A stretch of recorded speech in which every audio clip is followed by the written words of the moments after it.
I'm not sure why, but I expected Wicked to be good. Maybe since the concept actually sounds kinda good, but foolish me should have learned to read, since as the title suggests, this movie truly is wicked. I guess I'm just jealous, I've always wanted to be in the magical land of Oz. Wonder what it would be like if I were to live there. Oh man, that'd be awesome. If you're gonna follow up arguably the most golden classic movie of all time, at least do it right. The first Wizard of Oz was this magnificent glimpse into the wonders of cinema, capturing the imagination of millions. There's this shot with Emerald City, and it's absolutely iconic because of how unique and interesting this place looks.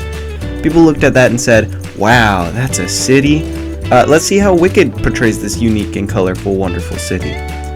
Yeah, it's just CGI buildings tinted green. A lot of people think Wizard of Oz was the first colored film, but it's not, and the reason they think that is because it's one of the first films to use color to advance its storytelling potential.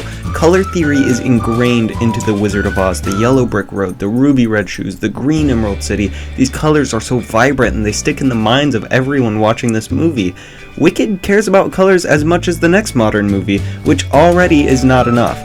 It's especially disappointing when the movie it's supposed to be following was so much more vibrant and unique. The Wizard of Oz is such a special movie, and that's what makes it so much more disrespectful to follow it up with this piece of shit. Let's move on to the intro sequence, which is 15 minutes of people dancing and singing about the witch being dead, and how no one will miss her before Glinda, the quote-unquote good witch, goes, alright, bye, and starts flying off, and then this random person goes, wait a minute, didn't you know the witch? And Glinda goes, yes, now I will lore drop the entire movie on you, including moments and perspectives it's literally impossible for me to know about. That sucks, that's stupid. But at least you might come back to it later, except they didn't. They forgot it was in the movie. We never go back to this. So that entire whole sequence, it could have and should have been cut from the movie. Even in good movies, revealing lore this way is lazy and shitty writing. So with a bad movie, it makes this terrible. So some might even call it wicked. I feel like narratively, musicals are already at a disadvantage though, especially in dramatic circumstances. There is no way you can fucking kill someone and then sing about being conflicted about it without making your character seem detached from the story.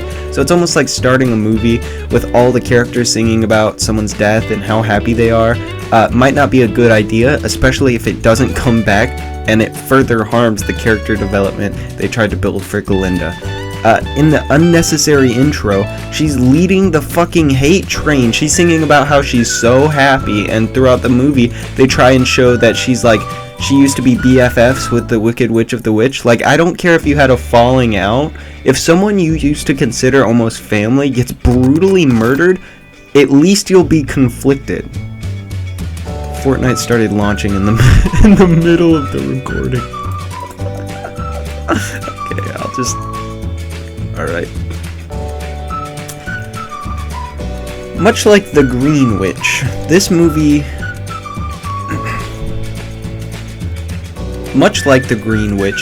is magical in the sense that it makes 3 hours disappear while also still delivering a rushed and underbaked plot. There's this whole allegory for the Holocaust and systematic oppression that just gets put on the back burner 10 times so they can sing about how hot this one guy is. Do I disagree? No. Do I want him to lay me down on a moonlit hill and tenderly kiss me? Hypothetically, sure, but I know I need to focus, and the same can't be said for this movie. It goes in 30 million directions, and it doesn't care to follow any of them, since it wants its high school drama. Oh yeah, by the way, this whole thing takes place at a high school / college place. I know I used the High School Musical comparison already on Joker 2, but this actually feels way more fitting. I've never been so viscerally angry while watching a movie. This feels like a spit in the face to the Wizard of Oz, its legacy, and cinema as a whole.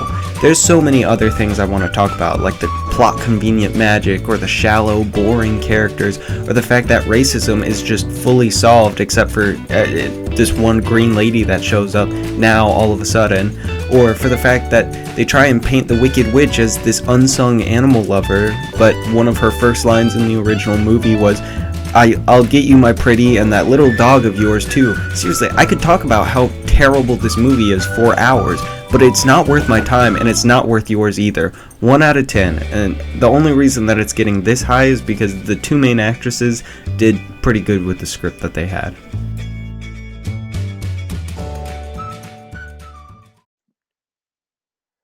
Uh, my friend asked me to edit, and he just sent me this.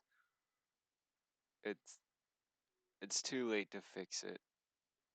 Ha- Happy Merry Christmas.